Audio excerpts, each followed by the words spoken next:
जय हिंद दोस्तों, ज्योतिर्मय चैनल पर आपका स्वागत है। आज मैं हमारे साथ हैं सुमित जैन जी, कॉफी विद सुमित जैन के साथ। भैया, जिस तरीके से हमें पता लगा, और मैं जैसे अपने पहले स्टूडेंट्स को और दर्शकों को बता दूं कि भाई असलियत में मामला ये है कि इंडिया में एक खबर चल रही है कि चाइना ने 2021 से लेकर अब तक $7 ट्रिलियन डुबो दिए हैं। That is shocking. $7 ट्रिलियन डुबो दिए हैं, यानी इंडिया के जीडीपी का 2 बार से भी चलो लगभग 2 गुना पैसा जो हमारा पूरा देश मिलकर कमाता है, इतना पैसा डूब चुका है चाइना का। तो ऐसी सिचुएशन में चाइना की इकोनॉमी 1/4 रह जानी चाहिए थी, यानी वो 18-20 ट्रिलियन डॉलर का जो वो हवा बना हुआ था वो अब $11 बिलियन पर रह जाना चाहिए। भारत में खुशी की लहर दौड़ जानी चाहिए और सब चीजें। लेकिन क्या सच में ऐसा है? मैंने भैया से बात करी तो भैया ने एक लाइन में समझा दिया, भाई देख बहुत सारे एस्पेक्ट्स हैं। तो पहले हम इस खबर को सुनेंगे कि असलियत में है क्या, फिर उसके बाद हम आगे बढ़ेंगे कि असलियत में मामला क्या है। चीन में मार्केट नहीं चल रहा है और चीन और उसके एफिलिएट के सारे मार्केट में बहुत ज़बरदस्त उठा पटक मची हुई है। पिछले 1-1.5 हफ्ते से कुछ ज़्यादा हो रही है, हालांकि गिरावट लंबे समय से है, लेकिन आज भी हम देख रहे हैं तो काफ़ी तेज़ वोलेटिलिटी है। शुरुआत में बहुत तगड़ी गिरावट देखने को मिली थी, कई सारे इंडेक्स काफ़ी गिरे, तो अब हल्की हल्की उसमें रिकवरी है, लेकिन अभी भी बहुत फॉल बनी हुई है। क्यों आ रही है फॉल? ये गिरावट इसलिए आ रही है क्योंकि चाइना में अगर आप ध्यान से देखिए तो 2021 में जो टॉप बना था मार्केट का, वहाँ से अब तक लगातार 5 साल से मार्केट गिर रहा है और करीब $7 ट्रिलियन का मार्केट कैप उड़ चुका है। छोटे वाले शेयर्स में ज़्यादा पिटाई हो रही है। रीज़न इसका था कि अब ये 2-3 चीजें हैं भैया जो समझने वाली हैं कि एक तो छोटे वाले शेयर्स में ज्यादा कुटाई हो। सबसे पहली बात, 21 से लेकर 24 तक अप्रोक्सीमेट, हम 21 से भी मानना शुरू कर देते, तो 3 साल प्रॉपर हुए हैं और 3 साल के अंदर $7 ट्रिलियन लूज कर देना, पहली बात ये फैक्चुअली कितना ठीक है? देखिए, पहली बात ये है, जो फैक्ट है बिल्कुल क्लियर है कि मार्केट कैप उड़ा है, पैसे नहीं उड़े। होता क्या है, दैट मीन्स कि लोगों के शेयर की वैल्यू उड़ी है, ये नहीं कि लोगों की जेब से पैसे निकल गए। तो ये जो भगड़े डाले जा रहे हैं भारत के अंदर कि जी देखिए चाइना डूब गया, 7 ट्रिलियन डूब गया, ऐसा नहीं है। It is just a paper value which has reduced. ठीक है, ये तो बात जो स्टॉक मार्केट में बात काम करते हैं उन्हें समझ आएगा। तो मैटर क्या है? अच्छा मैटर है कि देखिए, क्या ये सच है हमें कि फिर नहीं है। बेसिक भैया ये भैया सच है। हमें बेसिक ये भी समझाओ, फिर ये मार्केट कैप डूबने से क्या नुकसान क्या है ये भी बताइए थोड़ा सा। देखिए अभी ये हो हुआ क्या रहा है क्या? कि जैसे भारत है, भारत की $4 ट्रिलियन की इकोनॉमी है और हमारी जो मार्केट कैप है वो भी 4 ट्रिलियन की पहुंच गई है। दैट मीन्स कि जितनी इकोनॉमी है उतना पैसा तो लोगों की जेब में है एक तरह से, in the value of stocks. तो हम्म। जो भारत के लोग हैं वो अमीर हैं आज की डेट में। उनके पास पैसा है, वो कभी भी जाकर अपने शेयर को बेच सकते हैं, पैसा उनकी जेब में आ जाएगा, वो उसको खर्च कर सकते हैं। अब चाइना में क्या हुआ है? चाइना में उल्टा हो गया कि जो पहले 15 ट्रिलियन के ऊपर इनकी स्टॉक मार्केट थी, वो कम होकर अब 7 ट्रिलियन तो उड़ गए वहां से। दैट मीन्स लोगों की जेब से अगर वो शेयर्स को बेचकर वो पैसा आता, वो पैसा ही कम हो गया है। दैट मीन्स अब शेयर बेचने की किसी की हिम्मत ही नहीं हो रही। भाई इनको लगता था कि भाई शेयर चलो अभी नीचे आ गया, लोगों ने और खरीदना शुरू कर दिया। लोगों ने अपनी सेविंग्स को भी निकालकर और शेयर खरीद लिए कि चलो पहले हमारा हायर रेट था, अभी हम कम रेट पे खरीदेंगे तो हमारा एवरेज कम आ जाएगा। उससे नीचे नर्क में चलेगी मार्केट। अब नर्क से नीचे भी कोई जगह होती है, मुझे अब पता लगा है पिछले 1 हफ्ते में कि नर्क के नीचे भी कोई जगह होती है, वहां पर चाइना की स्टॉक मार्केट पहुंच गई है। दैट मीन्स लोगों के हाथों में पैसा ही नहीं रहा अभी। ए, जो वैल्यू है इतनी ज्यादा कम हो गई है कि लोग हिम्मत ही नहीं करते इसको बेचने की। People feel stuck. इसलिए कंट्री पूरी की पूरी स्टक है इस पूरे सिचुएशन में। लेकिन मुद्दा, अगर पहला क्वेश्चन आपका जो बहुत इंपॉर्टेंट था, क्या ये सच है? मैटर इज यस, ये सच है। लेकिन मैटर ये नहीं है कि सच है कि नहीं है, मैटर है कि क्यों सच है। इसमें हम अभी आएंगे। पहले एक चीज मैं कंफर्म कर लूं कि इसका मतलब यह है कि मैंने 1 लाख रुपए डाला, अब वो 30,000 पे रह गया। हम्म। ये यस हम मानकर चले कि मैंने 1 लाख रुपए डाला और वो 30,000 रह गया, जहां तक मुझे समझ में आया थोड़ा सा। यस यस ये मार्केट कैप कम होने का मतलब ये है। यस। हाँ। अब मुझे आप दूसरा बताइए कि क्या ये फैक्चुअली आपने बात बिल्कुल ठीक बता दी, अब उसके पीछे के रीजन बताइए। क्या रीजन का मतलब ये है कि क्या चाइना डूब रहा है? हम्म क्योंकि कंपनी की मार्केट वैल्यू कम हो गई मेरे हिसाब से तो ये है। अगर ओके कंपनी की मार्केट वैल्यू कम है तो इसका मतलब किसी कंट्री की इकोनॉमी से क्या होता है, और वो सिर्फ एक फैक्टर है या बहुत सारे फैक्टर्स हैं? ओके अब आप मैं पूछता हूँ आपको कि जब अपनी स्टॉक मार्केट लास्ट ईयर बढ़ रही थी, एक रिपोर्ट आई हाइडेनबर्ग की, क्या हमारी हिंडनबर्ग की, हाँ। मार्केट हिट क्या हमारी मार्केट नीचे आई थी? यस आई थी। क्या हमारे प्राइसेस नीचे आने शुरू हुए थे? आने शुरू हुए थे। क्या भारत की जो आउटलुक है वो खराब हुई थी या खराब थी?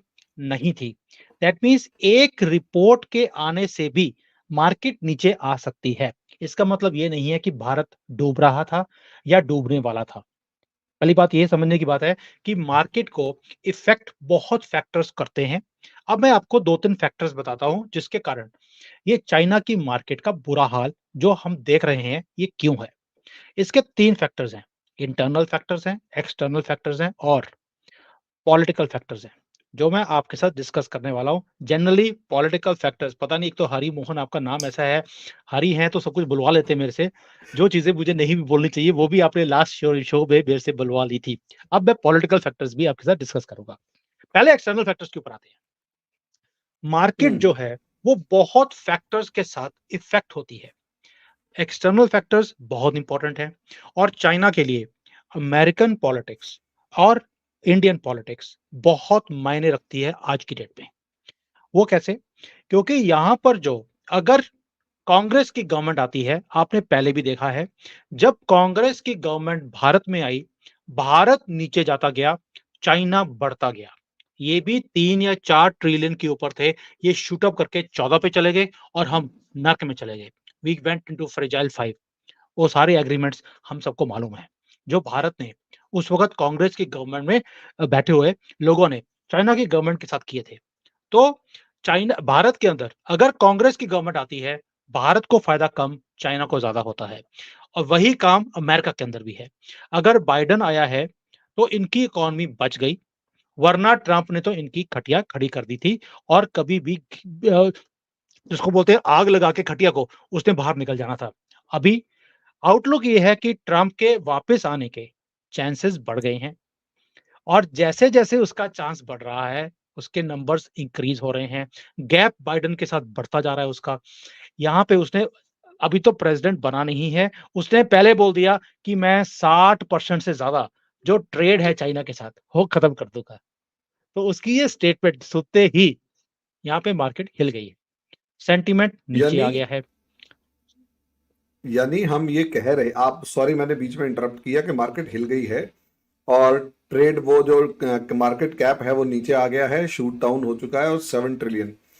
लेकिन मैं ये जो चीज अभी पूछ रहा हूँ, भगदड़ जो मची हुई है, आप कहीं ऐसा तो नहीं है कि ये जस्टिफाई करने की कोशिश कर रहे हो कि इधर मोदी गवर्नमेंट अगर है तो फायदा है और उधर ट्रंप आ रहा है तो फायदा है, और चाइना डर तभी तो रहा है? यही मैं बोल रहा हूँ आपको कि जो एक्सटर्नल फैक्टर्स हैं, ये मार्केट्स को इफ़ेक्ट करते हैं और भारत में मोदी 3O आना चाइना के लिए सबसे ज़्यादा खतरे की घंटी है। व्हाई? जहाँ-जहाँ पर फ्री पास था चाइना को, अब देखिए इनके ऐप्स सारे भारत में चलते थे, हमने बंद कर दिए। इनकी इंपोर्ट्स मैक्सिमम चीज़ों की हमने बंद कर दी। हमारा ट्रेड अभी भी बढ़ रहा है विद चाइना, लेकिन पार्ट्स यहाँ से बाय होते हैं। अब मोबाइल बनकर भारत में नहीं आता, लैपटॉप बन हम्म। के भारत में नहीं आता, पार्ट्स आते हैं। उस पार्ट्स को हम असेंबल करते हैं, कुछ यहाँ पर मैन्युफैक्चरिंग करते हैं और हमारी एक्सपोर्ट्स भी उसी के कारण बढ़ रही हैं। दैट मीन्स पहले क्या था? वहाँ से माल बना-बनाया हमारे पास आता था जिसको हम कंज़्यूम करते थे। अब हम कंज़म्पशन ही नहीं कर रहे, हम यहाँ से एक्सपोर्ट भी कर रहे हैं because of change in policy. Medicines है, सारा का सारा जितने भी केमिकल्स हैं पहले चाइना से आते थे, अब हमने खुद बनाने शुरू कर दिए। एक-एक करके हम इनकी पैरों के नीचे से ज़मीन खिसकाते जा रहे हैं। ट्रंप ने भी यही काम करना है, उसने पहले ही अनाउंस कर दिया। और जो चाइना है, चाइना की फ्यूचरिस्टिक चीज़ें हैं, जैसे ये बायो-फार्मा है, उसके ऊपर उसने पहले बोल दिया मैं आते सार पहले दिन चाइना की बायो-फार्मा के ऊपर सैंक्शंस लगा दूँगा। सबसे बड़ी मार्केट है। लास्ट टर्म में ट्रंप ने क्या किया था? स्टील, एल्यूमीनियम इनके ऊपर सैंक्शंस लगाए थे या उसके ऊपर इम्पोर्ट ड्यूटी बढ़ा दी थी। सिर्फ एक काम करने से, क्योंकि वो बिज़नेसमैन आदमी है, मुझे लगता है ट्रम्प का भी जो पास्ट लाइफ में वो भी मारवाड़ी रहा होगा, गुजराती रहा होगा, वो वही काम करते हैं जस्ट गुजराती करते हैं। उसने आगे एक काम किया है और चाइना की वाट लगा दी उसने।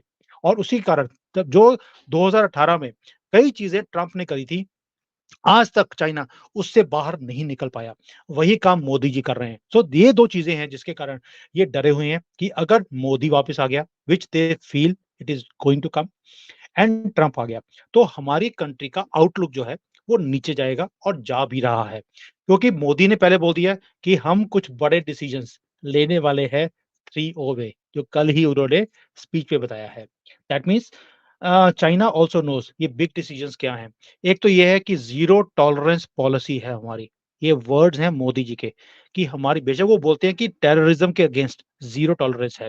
लेकिन साथ में उन्होंने ये भी बोल दिया हमारी ज़ीरो टॉलरेंस है। अब मोदी जी के एक वर्ड में 30 मतलब होते हैं, ये तो चाइना को समझ आ गई है। तो ये चीज़ों से क्या होगा कि जो रिस्ट्रिक्शंस हैं चाइनीज़ बिज़नेसेस के ऊपर, यहाँ पे जो बिज़नेसेस हैं वो चाहते हैं कि इतनी बड़ी फैक्ट्रीज़ हैं, यहाँ पर हम माल बनाकर बाहर बेचने की कोशिश करते हैं तो बिकता नहीं है। Why not take our factories to other countries? ये अमेरिका में अपनी फैक्ट्री को लेके जाना चाहते हैं, भारत में लेके आना चाहते हैं। लेकिन भारत ने बोल दिया हमें आपकी फैक्ट्रीज़ नहीं चाहिए। अगर भारत में आना है तो भारतीय कंपनी ही बनाएगी, आप अपनी टेक्नोलॉजी ट्रांसफ़र कर दो। चाइना अपनी टेक्नोलॉजी ट्रांसफ़र कर दे, ऐसा हो नहीं सकता, वो भी भारतीय को। ये चाहते हैं कि यहाँ आएँ, यहाँ पे अपनी फैक्ट्रियाँ लगाएँ और यहाँ की जो फैक्ट्रीज़ हैं, जो भारत के अंदर हैं, उनको सारे को बंद करवा कर ये मार्केट में पूरा का पूरा इसको टेक ओवर कर लें। भारत ने उसको अलाउ नहीं किया, उसका एग्ज़ाम्पल था BYD, जो इन्होंने अपनी कार कंपनी यहाँ पर लेके आने की कोशिश कर रहे थे, जिसका फुल फॉर्म है बिल्ड योर ड्रीम्स। अब चाइना का ड्रीम क्या था बीवाईडी का कि हम भारत में आकर जो इलेक्ट्रिक व्हीकल्स हैं उसकी मार्केट को टेक ओवर कर लें भारत के अंदर, और भारत ने इनके ड्रीम्स ही खराब कर दिए। तो ये यही है जिसके कारण ये डरे हुए हैं और यही चीजें हैं जो मार्केट को तंग कर रही हैं। मार्केट में आउटलुक डाउन है इन चीजों के कारण। ये बहुत बड़ा फैक्टर है, छोटा फैक्टर नहीं है, जिसको हम एक्सटर्नल फैक्टर्स बोलते हैं। अब अब बोलोगे यार तुम तो जस्टिफाई कराने की कोशिश कर रहे हो, इंटरनल फैक्टर्स भी हैं, मैं उसके ऊपर भी आता हूँ। अब इंटरनल फैक्टर्स क्या हैं? जैसे आपने बोला कि मार्केट डाउन है बिकॉज़ बिज़नेस ही डाउन है। जो भारत के अंदर 31 मार्च को हमारा ईयर एंडिंग होती है, चाइना में 31 दिसंबर को होती है। अब 31 दिसंबर को जो मार्केट बंद हुई, उसके अंदर जो लोगों के, जो कंपनीज़ के डेटाज़ आए हैं, उसमें सेल फिगर्स डाउन हैं, प्रॉफिटेबिलिटी डाउन है, जो स्प्रेड है कम होता जा रहा है। जो सारी इन्फॉर्मेशंस बाहर आई, उसके कारण भी मार्केट डाउन चली गई। रियल एस्टेट डाउन है, जो यहाँ पे पीएमआई है, जो मैन्युफैक्चरिंग सेक्टर का नंबर्स हैं वो 49.2 के ऊपर टिका हुआ है, वो नीचे जाता जा रहा है। सो ये चीज़ें हैं जिसके कारण एक एक सेंटिमेंट है, ये ना मायूसी का, कि यार कंट्री के जो डायरेक्शन है, वो सही नहीं है। गवर्नमेंट ने बोल दिया कि हम सपोर्ट नहीं करेंगे, you have to clean your garbage yourself. State governments हो, कंपनीज हो, कुछ भी हो, सबको बोल दिया you have to clean this. Central government आपको कब तक स्पून फीडिंग करते रहेगी? तो इन चीजों के कारण क्या हुआ कि ये इंटरनल फैक्टर्स हैं, इसके कारण भी मार्केट के ऊपर सेंटिमेंट्स नेगेटिव चले गए, मार्केट कैप नीचे आना शुरू हो गया। डिमांड एंड सप्लाई का मैटर है, बेचने वाले ज्यादा हैं, खरीदने वाले कम हैं, तो मार्केट डाउन आएगी आएगी। अब आता है तीसरा फैक्टर जो है मेजर। मेजर क्या था कि जब मार्केट ने नीचे आना शुरू हुआ, तो फॉरेन के प्लेयर्स घुस गए मार्केट में, और फॉरेन के प्लेयर्स जिसको जैसे हम बोलते हैं मार्केट प्लेयर्स, वो आए, उन्होंने धड़ाधड़ शेयर्स को खरीदना शुरू किया। जो बिल्कुल निचले लेवल पे थी मार्केट, उसको इन्होंने पिकअप करना शुरू किया कि जैसे ये बढ़ेगी हम 10-15% 1-2 महीनों में कमाकर बाहर निकल जाएंगे। अब चाइना को समझ आ गई कि ये वही काम करने की कोशिश कर रहे हैं जो इन्होंने भारत में भी करने की कोशिश करी थी अदानी के शेयर के मैटर में, कि अदानी का शेयर था उसे पहले बढ़ाया, उसके बाद उसको एकदम से शॉर्ट सेलिंग करके जैसे उन्होंने पैसे कमाए हैं, हमने सब कुछ देखा है हमारे सामने होता हुआ, एक फेक रिपोर्ट के बेसिस के ऊपर। वही काम इन्होंने हांगकांग में किया। आप मुझे बताइए कि पूरी दुनिया में इवन अफ्रीकन कंट्रीज की जो स्टॉक मार्केट है वो बढ़ रही है, और हांगकांग जैसा हब, उसकी स्टॉक मार्केट 14% कम हो गई। ये कैसे हो सकता है? वहां पर भी यही गेम खेला गया। They are not a manufacturing base, Hong Kong is just a trading base, एक हब है बिजनेस का। उसकी स्टॉक मार्केट नीचे आने का मतलब ही नहीं था। पहले इन्होंने यही गेम खेला ताइवान में, उसके बाद हांगकांग में, अब भारत में, भारत के बाद ये पहुंच गए चाइना में ओवरनाइट पैसा कमाने के लिए। जैसे ही चाइना ने देखा कि ये काम ये फॉरेन के प्लेयर्स कर रहे हैं, उनके पैसे को आने दिया, इन्वेस्ट करने दिया, उसके बाद खुद ही अपनी मार्केट को नीचे फेंक दिया कि भाई हम मरेंगे तो तुम्हें भी मार के ही जाएंगे। और यहाँ पर सोशल मीडिया के ऊपर गवर्नमेंट ने अब कल रात को ही पूरी न्यूज निकाली है कि we are letting the market bleed so that these people who make money because of us, ये पूरी दुनिया में यही काम करते हैं अमेरिकन यूरोपियंस, अब हमने इनको ब्लीड करना है। बिलीव मी, मेरी वाइफ जो है वो खुद इकोनॉमिस्ट है, शी इज अ बैंकर, और वो उसने मुझे कल बताया कल कि सुमित ये देखो ये जो हम लोग गए थे किसी डिनर के ऊपर, ऑफिशियल्स भी थे उसमें, and we had a detailed discussion with the economist कि अब हम अपनी ही इकोनॉमी को ब्लीड कर रहे हैं ताकि इनको ब्लीड किया जाए। जब ये ब्लीड होंगे ये भागेंगे क्योंकि इनके पास पेशेंस नहीं है, they have to make money every month, क्योंकि इन्होंने हाई रिटर्न्स देने होते हैं अपने इन्वेस्टर्स को। ये अपने आप को ब्लीड करने के बाद यहाँ से भागेंगे, तब हम अपनी मार्केट को इंक्रीज करना शुरू करेंगे। सो मैंने आपको इंटरनल एक्सटर्नल फैक्टर जो है वो है मायूसी फ्रॉम द पीपल कि भाई आउटलुक ही नेगेटिव है, लेकिन जो ये पॉलिटिकल मोटिव है कि ये मरे हुए हैं इसको और मार दीजिए, इनकी मार्केट को क्रैश करने का इनका मकसद था कि हम एक मार्केट को इंक्रीज करेंगे, प्रॉफिट निकालेंगे और बाहर निकल जाएंगे, और उसके बाद इन्हें will be just bleeding them and leaving them from the Chinese market. तो उसके बाद चाइनीज गवर्नमेंट इसको संभाल नहीं पाएगी और यहाँ पर विद्रोह का एक सिचुएशन हो जाएगा। अब वो क्यों? क्योंकि चाइनीज गवर्नमेंट है, उन्होंने गवर्नमेंट लोगों को एक ही बात बोली, हम आपको दो चीजें देते हैं, एक है सोशल सिक्योरिटी, मीन सिक्योरिटी, आपको कहीं भी सड़क पे जा रहे हो आपको यहाँ पे गुंडागर्दी, टेररिज्म, ये ऐसी कोई भी चीजें नहीं मिलेंगी चाइना के अंदर, ये हमारी गारंटी है। दूसरा, वेरी गुड लाइफ, आपका जो पैसे हैं आपको बनते रहेंगे, कंट्री ग्रो करती रहेगी, इंफ्रास्ट्रक्चर हम क्रिएट करके देंगे, ये दो चीजें हम आपको देते हैं। लेकिन एक चीज आपसे मांगते भी हैं, वो है आपकी फ्रीडम। दैट मीन्स आपने ट्रेड किया है अपनी फ्रीडम को हमारे साथ पैसों के लिए। आपको फ्रीडम चाहिए, जैसे आप पहले गवर्नमेंट के खिलाफ बोलते थे, यहाँ पर रोज दंगेबाजी होती थी, क्या आपको वो चाहिए? या आपको तरक्की चाहिए, पैसा चाहिए, अच्छी लाइफ चाहिए? तो लोगों ने ट्रेड कर लिया। अब लोगों ने एग्रीमेंट करके साइन करके दिया हुआ है कि यस वी नीड तरक्की, ये आपकी गारंटी है। तो गवर्नमेंट ने वो जो गारंटी है वो उसके चक्कर में इनको बोला है कि भाई अब ये है कंट्री का मैटर, ये हमारी सोशल सिक्योरिटी का मैटर है, जो बाहर के लोग आकर हमें ब्लीड करने की कोशिश कर रहे हैं। Let's take the beating for short term, उसके बाद मार्केट अपने आप ही ऊपर आनी शुरू हो जाएगी, और उसके लिए उन्होंने प्लान्स भी निकाल दिए हैं। तो मैंने आपको इंटरनल, एक्सटर्नल एंड पॉलिटिकल, ये पॉलिटिकल मोटिव एक ऐसा बड़ा गेम है जो चाइना ने खेला है, और जो फॉरेन इन्वेस्टर है उसे समझ ही नहीं आ रहा कि अब मैं इस मार्केट से बाहर निकलूं कैसे। Your mike is mute. अभी इसमें दूसरा क्वेश्चन जो मेरा बनता है वो यही कि जिस तरीके से यहाँ एक रिपोर्ट और लगातार चलती है, और वो रिपोर्ट ये चलती है कि इंडिया ने सॉरी चाइना से एफडीआई, देखिए एक तो होता है इंस्टीट्यूशनल इन्वेस्टमेंट जैसे आप बताते हैं कि शेयर मार्केट, एक है डायरेक्ट इन्वेस्टमेंट जो कि कंपनीज जो हैं वो चाइना में इन्वेस्टमेंट कर रही हैं। तो एक तो ये फैक्टर जिस तरीके से दिखाई दे रहा है कि सारी की सारी कंपनियां चाइना को काफी सारी बड़े नंबर पे कंपनियां चाइना को छोड़कर जा रही हैं, एक तो इसका इंपैक्ट। अब ऐसी सिचुएशन में चाइना का अपनी कंपनीज को खुला छोड़ देना कि देखो अब मेरे से उम्मीद मत करो, हम तुम्हें अब स्पून फीडिंग नहीं कराएंगे, अब आपको अपने दम पर खुद चलना है, वो भी तब, यही आपने कहा, वो भी तब जब चाइना की जो डोमेस्टिक मार्केट है उसमें वो डिमांड नहीं है जो एक होनी चाहिए। क्योंकि मुझे ऐसा लगता है कि चाइना के अंदर एक डोमेस्टिक मार्केट श्रिंक हो रहा है पॉपुलेशन के रिड्यूस होने की वजह से। अब एक तरफ तो यूरोपियन मार्केट हाथ से गई, इंडियन मार्केट हाथ से निकल रही है, अमेरिकन मार्केट के ऊपर खतरा बना हुआ है, वर्कशॉप ऑफ द वर्ल्ड का जो टैग है वो छिनता हुआ जा रहा है, और ऐसी सिचुएशन में अपनी कंपनीज को इस तरीके से छोड़ देना कि भाई तुम जानो, तुम्हारा काम जाने, हम तुम्हारा बोझ नहीं उठा सकते। अब ये बिल्कुल वैसा नहीं है जैसे 1885 में गर्वाचेव जो था, मिखाइल गर्वाचेव, उसने भी रशिया में एग्जैक्टली यही तो किया था। हालांकि उसके जो ब्लेंडर 1985 नॉट 1885। ओह सॉरी 1985, हमारे मतलब हिस्ट्री में 19 और 18 में थोड़ी वो 18 में पढ़ते हैं ना हम, 19 तक, और 19 में बढ़ते हैं तो थोड़ी बहुत ऊपर नीचे हो जाता है। नहीं, तो मैंने 100 साल का ऊपर 19-21 नीचे। मेरे 20-21 का फर्क सुना था, मेरे 18-19 का पहली बार सुना है।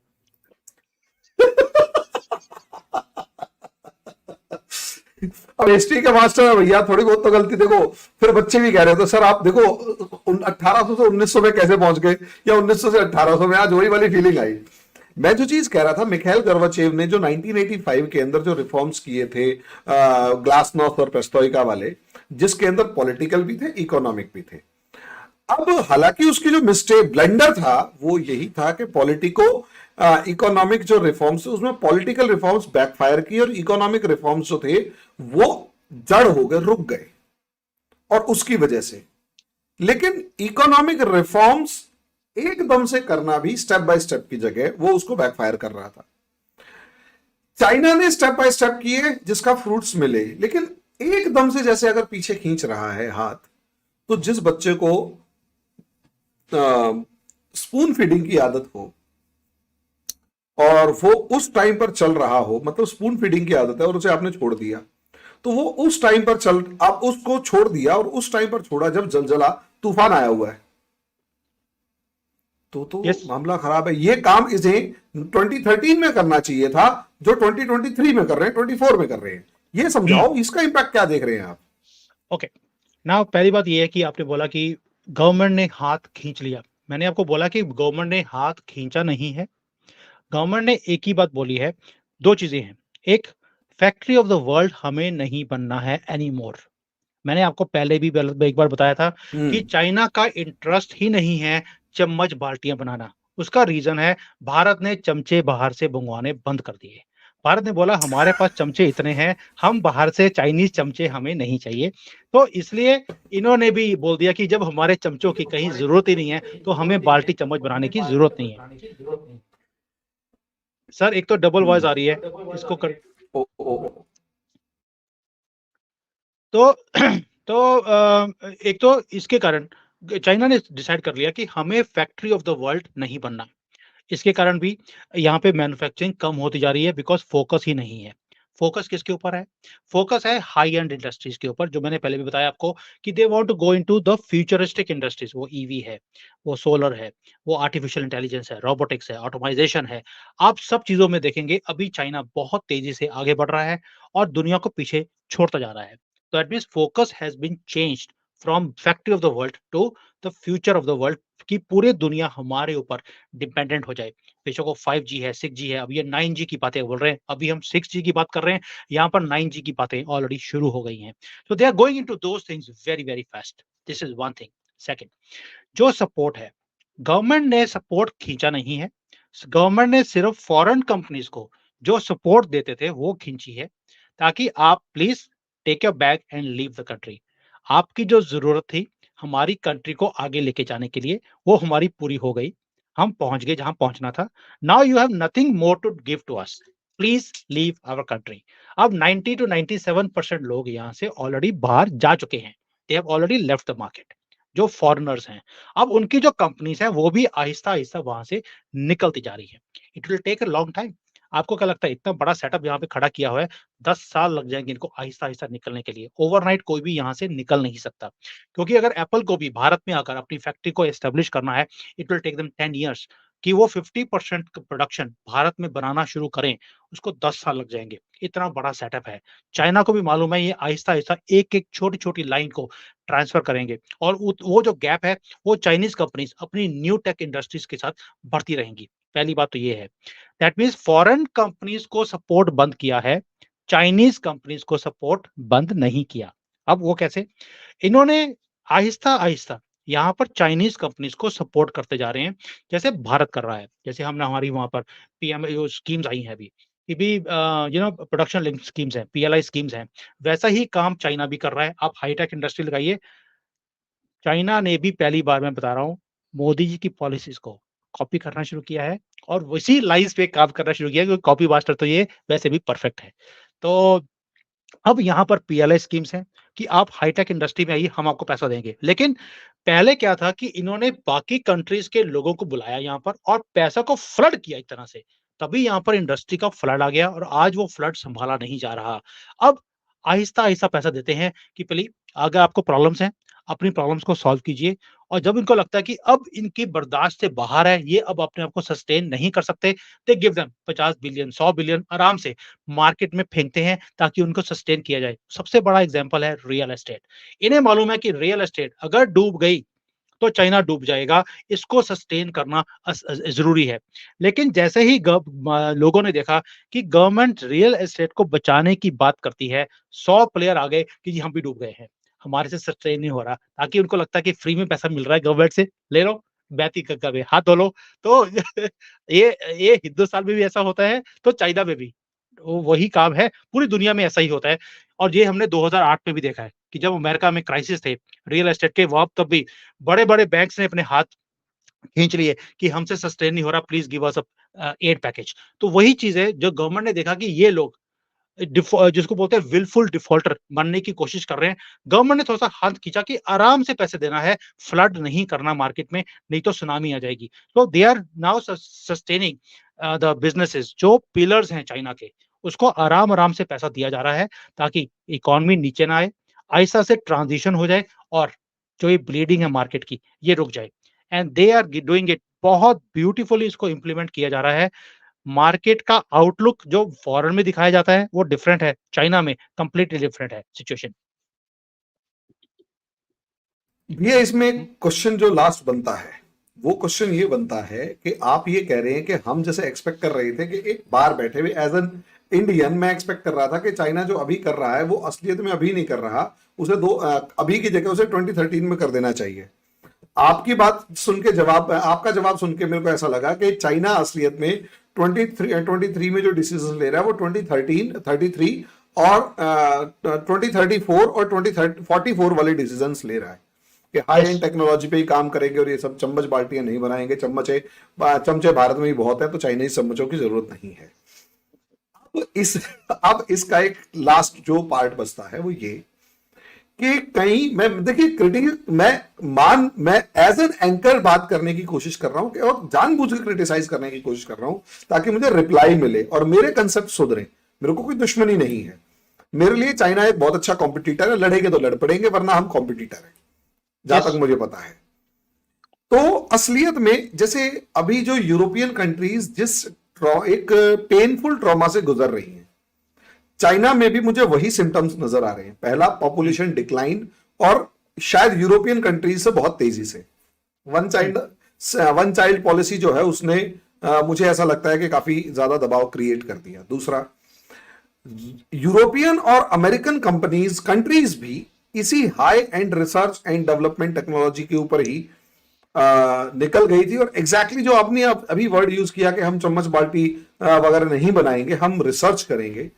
अमेरिका ने भी तो 1970s में निक्सन के टाइम पर यही पॉलिसी बनाई थी और जिसमें क्या नाम है हेनरी किसिंजर से लेकर बहुत सारे इकोनॉमिस्ट वगैरह भी थे कि हम छोटे मोटे काम क्यों करें। मैं फिर उसी क्वेश्चन के ऊपर आ रहा हूं कि प्रॉब्लम क्या आती है इससे कि जो हाई एंड टेक्नोलॉजी डेवलप करने वाली कंट्री है वो रिसर्च एंड डेवलपमेंट के मामले में तो भले ही डोमिनेट करती है लेकिन उसे सस्टेन तो वो एक टाइम के बाद नहीं कर पाती। अमेरिका और यूरोप का हाल देख लीजिए आप, कहां वो रिसर्च एंड डेवलपमेंट और टेक्नोलॉजी को सस्टेन कर पा रही है। दूसरा, एक बड़ा पॉपुलेशन साइज जो है वो अनएम्प्लॉयड हो जाता है, बहुत बड़े तरीके से अनएम्प्लॉयड हो जाता है। अब प्रॉब्लम ये है वो जो कंट्री है वो कंपनी के डायरेक्शन के ऊपर ये कहती है कि हमें ऐसे रूल बना के दो ताकि हम बाहर से आपको पैसा कमा के दें। लेकिन एक लेवल के बाद चाइना वो कंपनियां आई, वो बाहर पैसा कमा के अपने देश में इतना नहीं ले जा पाई या एक लंबे टाइम तक नहीं ले जा पाई कि अपनी पॉपुलेशन को सस्टेन कर पाए। और आज के दिन हालत ये है कि अमेरिका के पास वो पैसा नहीं पहुंच रहा तो $27 ट्रिलियन उसे कहीं ना कहीं कर्जा दिखाई दे रहा है और यूरोप जो है वो पूरा का पूरा क्राइसिस में है। कहीं चाइना ऐसी ही तो गलती रिपीट नहीं कर रहा या कोई और प्लान है वो बताइए। China is very intelligent when it comes to money. American हैं, यूरोपियंस हमने देखा है, उन्हें पैसा ना तो कमाना आता है, अगर कमाना आता है तो संभालना नहीं आता। एशियंस की खासियत है, हम ₹1 कमाते हैं और उसमें से 50-60 पैसे खर्चा करेंगे और बाकी 40-50 हम बचा के रखते हैं। चाइना ने भी उनकी गलतियों से सीखा है। अमेरिका ने, यूरोप ने एक गलती करी, R&D में पैसे लगाए लेकिन फैक्ट्रियाँ वहाँ पर नहीं चलाई, वहाँ पे उन्होंने फैक्ट्रियाँ चलाने के लिए यूरोप यूरोप से निकाल कर, अमेरिका से निकाल कर चाइना में, एशिया में ले गए कि भई यहाँ पे सस्ती लेबर है, यहाँ से बनवाइए। अब चाइना को अगर सस्ती लेबर चाहिए, कहाँ से मिलेगी? कहीं से मिल नहीं सकती, यहाँ पे लेबर बहुत सस्ती है और चाइना वो गलती करेगा भी नहीं। अगर ये आर-एन-डी करेंगे, तो मैन्युफैक्चरिंग भी खुद ही करेंगे और यहीं से एक्सपोर्ट भी करेंगे। और इसलिए जो गलती अमेरिका ने की, जैसे आपने बोला कि उन्होंने आर-एन-डी पे तो पैसे लगा दिए, लेकिन हम्म। जो एक बहुत बड़ा पोर्शन है पॉपुलेशन का, वो उसका फ़ायदा नहीं ले सके। They became unemployed because the factories were shifted from America to China. अगर वो फैक्ट्रीज़ को शिफ्ट नहीं किया जाता, तो ये प्रॉब्लम नहीं आती अमेरिका के अंदर जो आज आई हुई है। चाइना वो गलती कभी भी करेगा नहीं, आर-एन-डी करेगा, फैक्ट्रियों में खुद ही बनाएगा और कहीं न कहीं उसको लगता है कि भई अगर मेड इन चाइना के ऊपर सेंटिमेंट्स खराब हैं, तो मैं उस दूसरे कंट्री में जाकर माल बनाना शुरू करूँ जैसे मेड इन इंडिया था, कि मेक इन इंडिया में आकर उस स्कीम के अंदर हम माल बनाएँ यहाँ पर, अपने सामान को बनाकर पूरे वर्ल्ड में एक्सपोर्ट करें। अल्टीमेटली पैसा तो हमारे पास ही आएगा। So they are working on those things also और ये कर भी रहे हैं, वियतनाम में, इंडोनेशिया में, अब लैटिन अमेरिका में जितनी फैक्ट्रीज़ देख रहे हैं आप, वो सारी चाइनीज़ ने बनानी शुरू कर दी हैं, वहाँ पे लगानी शुरू कर दी ताकि वहाँ पर मेड इन चाइना नहीं आए, ताकि ये नेगेटिव सेंटिमेंट्स हैं, अगले 4-5 साल में लोग भूल जाएँगे और दोबारा से वो मार्केट रिवाइव होनी शुरू हो जाएगी। देखिए अल्टीमेटली क्या होता है, 2 चीज़ें हैं मार्केट में जो हमेशा काम करती हैं। एक है आपकी क्वालिटी, दूसरा आपकी प्राइस। चाइना क्वालिटी में बहुत आगे निकल गया, प्राइसेज़ इनकी हमेशा ही रीज़नेबल थी, तो इसके इसके चक्कर में इनको सस्टेन करना और भी तो मैं आपको हैरानी होगी कि भारत की कुछ ऐसी कंपनीज़ हैं, जिन्होंने चाइना में आकर फैक्ट्रीज़ लगानी शुरू कर दी हैं, क्योंकि यहाँ पर क्वालिटी के ऊपर ध्यान दिया जा रहा है। शी जिनपिंग ने एक ही बात बोली है, पहले हमने फैक्ट्री ऑफ द वर्ल्ड बने थे, हमने घटिया से घटिया सामान भी बनाया है, बढ़िया से बढ़िया भी बनाया है। अब आपका फ़ोकस सिर्फ़ क्वालिटी के ऊपर होना चाहिए। जो क्वांटिटी है, उसके ऊपर काम करना बंद कर दीजिए। क्वांटिटी के लिए भारत है, क्वालिटी के लिए हम रहेंगे। ये ओपनली स्टेटमेंट्स हैं चाइनीज़ गवर्नमेंट की। We will work on quality, let quantity be made by Bharat. क्योंकि हमारे पास इसलिए जो पॉपुलेशन है, इनको इन्होंने तैयार भी करना शुरू किया। दूसरी गलती जो अमेरिका, यूरोप ने करी, वो ये था कि उन्होंने अपनी इस पॉपुलेशन को कभी ट्रेनिंग ही नहीं दी कि हम ये आर-एन-डी करने वाले हैं। इस इंडस्ट्रीज़ के अंदर हमारा फ़ोकस है, तो हम पॉपुलेशन को तैयार करें उसको सस्टेन करने के लिए। वो क्या किया? चाइना ने उस पॉलिसी को देखा और यहाँ पर अपनी कंट्री में लोगों को ट्रेनिंग देनी शुरू कर दी। जिसके कारण जब अमेरिका ने फैक्ट्री देखा कि भई पूरे वर्ल्ड में हम कहाँ जाकर फैक्ट्री लगाएँ? तो उन्होंने देखा कि चाइना के अंदर तो ऑलरेडी ट्रेन्ड लेबर है हमारे पास, तो why not take advantage of it? सस्ती भी है, ट्रेन्ड भी है। तो इमीडिएटली फैक्ट्रीज़ यहाँ पे लगा दी गई। तो ये गलती चाइना नहीं कर रहा। जो फ्यूचर की जो इंडस्ट्रीज़ हैं, जिसके अंदर ये जाने की बातें करता है, यहाँ पर इन्होंने ट्रेनिंग ऑलरेडी बच्चों को देनी शुरू कर दी है और इसीलिए चाइना उन चीज़ों को सस्टेन कर लेगा, जो अमेरिका, यूरोप नहीं कर पाए क्योंकि उनकी गलतियों से सीख कर इन्होंने काम शुरू किया है। सो जो ये पॉलिसी 2033 की बना रहे हैं, उसका काम इन्होंने ऑलरेडी ग्राउंड वर्क आज करना शुरू कर दिया चाइना में। इसलिए इनका डूबना इतना आसान नहीं है, जितना भंगड़े भारत डाल रहा है। मैं इसलिए नहीं बोल रहा बिकॉज़ मैं चाइना में बैठा हूँ। जैसे ही मैं ये सारी चीज़ें बोलता हूँ, कई लोग बोलना शुरू कर देते हैं, "ओह! तू तो चाइना का एजेंट है, इसलिए ऐसा बोल रहा है बिकॉज़ तू वहाँ बैठा हुआ है, ये तुझे अंदर कर देंगे।" ऐसा नहीं है। I am giving you the facts of the market which is happening here. अब मैं आपको एक एक छोटा-सा एग्ज़ाम्पल देता हूँ कि मार्केट को सस्टेन करने के लिए जो काम चाइना कर सकता है, शायद डेमोक्रेटिक कंट्रीज़ नहीं कर सकती। मैं उसका एग्ज़ाम्पल देता हूँ कि आपने देखा होगा कि जैसे दिल्ली है, दिल्ली के अंदर कनॉट प्लेस के साथ में आपका सदर बाज़ार है, कौन-सा वो पुरानी दिल्ली जिसको दिल्ली 6 बोलते हैं, वो सारा एरिया है। अब वो वहाँ पर इतना भीड़ा हुआ एरिया है, छोटे-छोटे घर हैं, छोटी-छोटी गलियाँ हैं। ऐसे ही चाइना के अंदर भी जो पुराना चाइना है, हर एक सिटी के अंदर आपको ऐसे एरियाज़ मिलेंगे। जैसे मुंबई में हमारा धारावी है। तो चाइना ने एक पॉलिसी बनाया है कि वो जो एरियाज़ हैं, उन्हें पूरे के पूरे को तोड़कर बिकॉज़ सिटी के सेंटर में है, प्राइम प्रॉपर्टीज़ हैं, इन सबको तोड़कर हम हाई राइज़ बिल्डिंग्स यहाँ पर बनानी शुरू कर देंगे सो दैट जो शहर है वो वहाँ पर भी आए एंड वो एरिया भी डेवलप हो जाएगा। अब जिन लोगों के वहाँ पे मकान थे या दुकानें थी, उन्हें मकान तो बेचने की परमिशन मिल गई, मकान बेचने भी पड़े, लेकिन उसके बदले उन्हें पैसे नहीं दिए गए। उन्हें मिली टिकट। सपोज़िंग किसी का छोटा-सा घर है, उसको उसके घर के मिले 5 करोड़ रुपए मिलने चाहिए थे, उसे टिकट मिल गई 5 करोड़ रुपए की और टिकट के ऊपर लिखा है only for real estate. That means इस टिकट को लेकर आप पूरे चाइना में कहीं भी जाकर आप एक मकान और खरीद सकते हैं। सपोज़िंग आपने सेंटर ऑफ सिटी से निकले हैं, 5 करोड़ रुपए का आपका मकान था, आप बाहर जाएँगे तो आपको 2 करोड़ का मकान मिलेगा। अब वहां जाकर 2 मकान खरीद सकते हैं, 2.5 मकान खरीद सकते हैं, यानी कि 2 तो खरीद लिए, 3 बेडरूम के फ्लैट, 1 आपने खरीद लिया 1 बेडरूम का। उसके बदले आप ये नहीं कि गाड़ी खरीद लें, कुछ और खरीद लें, आपको मकान के बदले मकान ही खरीदना पड़ेगा। अब इससे क्या हो गया? पैसा गवर्नमेंट का ज़ीरो लगा, टिकट बेची और जो इन्वेंटरी पड़ी थी, जो बिक नहीं रही थी, वो बिकनी शुरू हो गई। दैट मीन्स कि अब वो इन्होंने बिना पैसे खर्चे, इन्होंने इकोनॉमी को रिवाइव करना शुरू कर दिया और जो रियल एस्टेट कंपनीज़ हैं, उन्हें वो सारा एरिया खाली करके गवर्नमेंट ने दे दिया, हाई राइज़ बिल्डिंग्स बनाओ। अब वो जो पुराने एरियाज़ हैं, वहाँ पर 1 स्टोरी, 2 स्टोरी की बिल्डिंग्स हैं, उसी के अंदर, उसी एरिया में अब 50-50, 60-60 स्टोरी बिल्डिंग्स बनेगी। आपकी पूरे डायनामिक्स को चेंज कर दिया इन्होंने। दैट मीन्स इन्होंने रियल एस्टेट जैसे ही रिवाइव होगा इन चीज़ों से, रियल एस्टेट विल रिवाइव और ये जो चीज़ें अब 3 साल लगेंगे इसको इस एरिया को डेवलप करने के लिए, बनाने के लिए। तो 3 साल के बाद देखेंगे दैट मीन्स कि जो पॉलिसीज़ हैं, जो आज आप बोल रहे हैं कि यार मार्केट डाउन है, but it will take time. Another 2 years, 3 years मैं बार-बार बोलता हूँ अपने व्लॉग्स के अंदर, please wait for 2 years, you will see China rebounding back. But subject to external factors और एक्सटर्नल फैक्टर्स कौन है? Modi and Trump. तो कहीं न कहीं मुझे लगता है कर्मा भी इसको हिट कर रहा है कि ये अपने आप को जितना बाहर निकालने की कोशिश करते हैं स्प्रिंग की तरह, उतना ही कोई ना कोई ऊपर आके ट्रम्प और मोदी जैसे स्प्रिंग के ऊपर बैठ जाते हैं और इनको उठने देते नहीं है। तो ये भी लगे हुए हैं। ये सारा काम तो होता रहेगा। लेकिन मैंने हिस्ट्री में देखा है सर एक चीज़, भारत को दबाने की बड़ी कोशिश करी गई और कामयाब भी हुए। लेकिन बीच में एक आदमी आया और उन्होंने 10 साल में वो कारनामा करके दिया, जो हमने शायद कभी सोचा नहीं था कि भारत में ऐसा काम हो सकता है। और मुझे उम्मीद है कि हर एक सिविलाइज़ेशन में ऐसा टाइम आता है कि अगर किसी के आने से कोई कंट्री नीचे जाती है, तो उसके बाद कोई आता है जो उसको अब आगे ले जाता है। कंट्रियाँ डूबती नहीं हैं, वो लड़खती रहती हैं, भड़कती रहती हैं, गिरती रहती हैं, लेकिन दोबारा से उठ जाती हैं। और ये बहुत पुरानी सिविलाइज़ेशन है। चाइना कोई छोटी सिविलाइज़ेशन नहीं है, बहुत पुरानी सिविलाइज़ेशन है। भारत की भी 5000 सालों की हम कई बार बोलते हैं कि रिटन हिस्ट्री है, चाइना की भी 5000 साल की एक हिस्ट्री है। ये इतनी जल्दी से अपने कंट्री की हिस्ट्री को इरेज़ नहीं होने देंगे। ये मुझे भी विश्वास है, जैसे भारत के ऊपर विश्वास है, मुझे चाइना के ऊपर लगता है कि they will do something unique, keep on sustaining themselves. कोई ना कोई पॉलिसीज़ लेके आते रहते हैं, जैसे अभी टिकट वाली पॉलिसी है। आप कभी भारत में इमेजिन ही नहीं कर सकते कि ऐसी कोई पॉलिसी भी आ सकती है, जिससे आप कंट्री को रिवाइव कर सकते हैं, सारी बट दे आर टिकटें डूइंग इट। सरकारी अफसर खा जाएंगे। हाँ, अगर कांग्रेस की गवर्नमेंट होती तो पक्का वो टिकटें उनके घर में जाती सारी की सारी। नेता और सरकारी अफसर खा जाते हैं, आदमी को कुछ नहीं मिलता।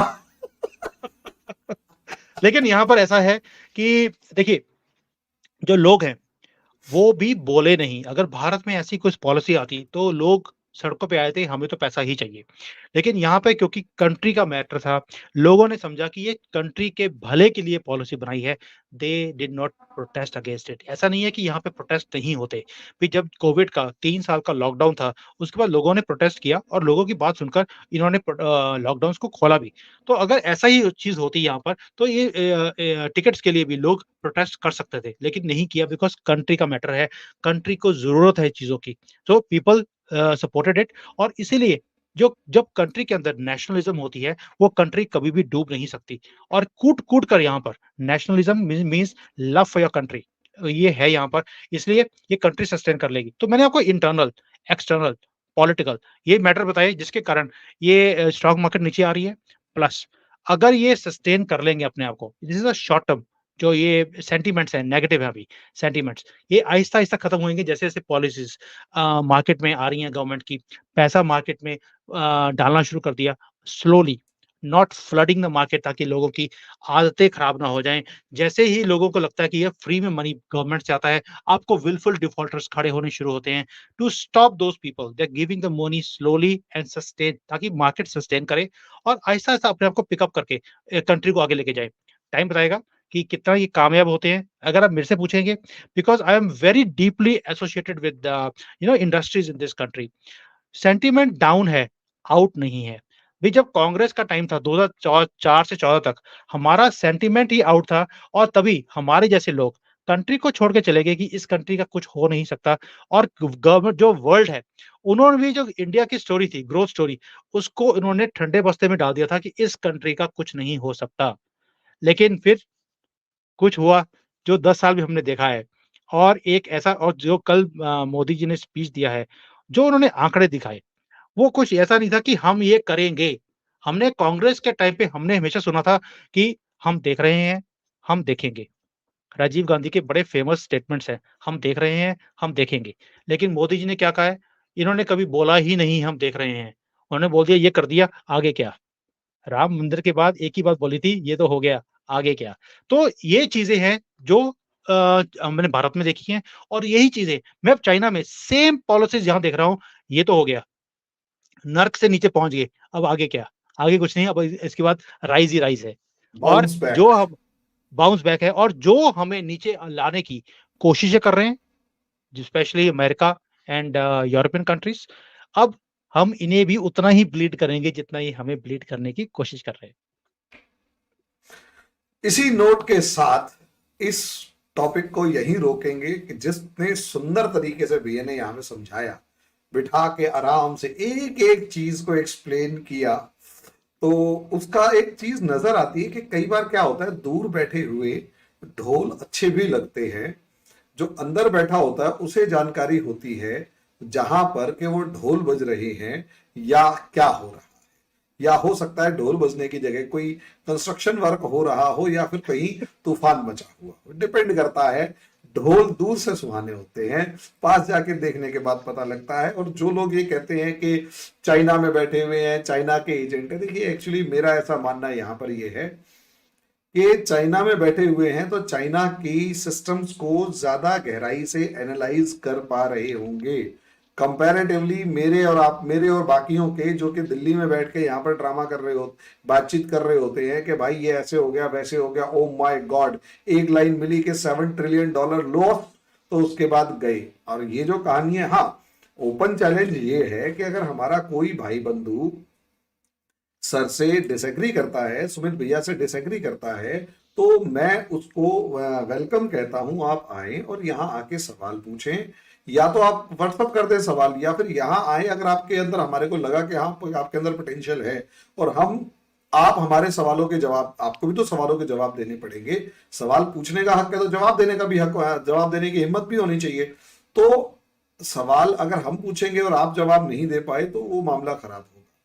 मैं एंटी इंडिया नहीं हूं, मैं पाकिस्तान में भी जाके बात करता हूं, मैं अमेरिका में भी बात कर रहा हूं, मैं लंदन के अंदर भी बात कर रहा हूं और चाइना से भी बात कर रहा हूं। मेरे इंडिया के लिए सही क्या है, मैं सबसे वो निकालने की कोशिश करता हूं। और सुमित भैया भी मेरे हिसाब से यही बता रहे हैं कि इंडिया के लिए सही क्या है और कहां है। तो हमें न्यूट्रल माइंड होकर सुने, एज अ इंडियन नेशनलिस्ट होकर सुनेंगे, बहुत अच्छी बात है, सुनिए, लेकिन फिर है ना, गाली बकने का मन करेगा तो वो अपने पास रखिए, ये होना है ना कुछ नहीं है, हम तो ऐसी बात करेंगे। सही है ना भैया? देखो, आपने ये बोला ना कि इंडिया के लिए क्या अच्छा है। मैंने जब से शुरू किया, I am not a YouTuber या I am not a teacher whatever. मैंने ये सिर्फ शुरू किया था कि लोगों को फैक्ट्स दिखाने के लिए कि यार जो तुम्हें बताया जा रहा है ये सिर्फ सेंसेशनल न्यूज़ क्रिएट करते हैं, अपने व्यूज़ को इंक्रीज़ करने के लिए, फॉलोशिप को इंक्रीज़ करने के लिए। रियलिटी ये है। अब रियलिटी ये है कि भारत राइज़ कर रहा है, राइज़ करेगा भी। मोदी जी ने बोल दिया 1000 साल तक। उन्होंने कोई 25 साल का रोड मैप नहीं रखा है, 1000 साल का रखा है, कि अगले 1000 साल तक हम राइज़ करते रहेंगे। और यही चीज़ें हैं जो मुझे गर्व देती हैं यहाँ बैठकर।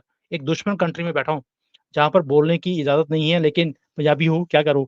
वो खून रोक नहीं सकता पंजाबियों का, हब पग्गा लेने में माहिर है इन चीज़ों पे। और भारत के लिए क्या अच्छा है, क्या हमें करना चाहिए? आपको हरी जी ये भी अंदाज़ा नहीं है कि गवर्नमेंट ऑफ इंडिया के साथ कितनी मेरी बातचीत होती है। यहाँ पर एम्बेसीज़ में मुझे कीनोट स्पीकर की तरह बुलाया जाता है। मैं वहाँ पर जाकर अपनी प्रेज़ेंटेशन देता हूँ कि भई क्या हम भारत के लिए कर सकते हैं। चाइना से मैं इंडस्ट्रीज़ में से क्या चीज़ें मैं सीखता हूँ, जो भारत को कॉपी करनी चाहिए, सीखना चाहिए, इसको इम्प्लीमेंट करना चाहिए। हमारे कैबिनेट मिनिस्टर्स हैं, उनके साथ मीटिंग्स होती हैं। यहाँ पर जो मिनिस्टर ऑफ स्टेट्स हैं, चाइना में आते रहते हैं यहाँ पे एम्बेसीज़ के अंदर। We have a meeting with them because we are also working in leading industries in China. तो वो सुनते हैं हमारी बातें और उनको वहाँ पे जाकर इम्प्लीमेंट भी करते हैं। तो लोगों को समझ नहीं आता कि ग्राउंड के ऊपर कितना काम भारत की सरकार कर रही है। Not only from China, but they are doing it all over the world.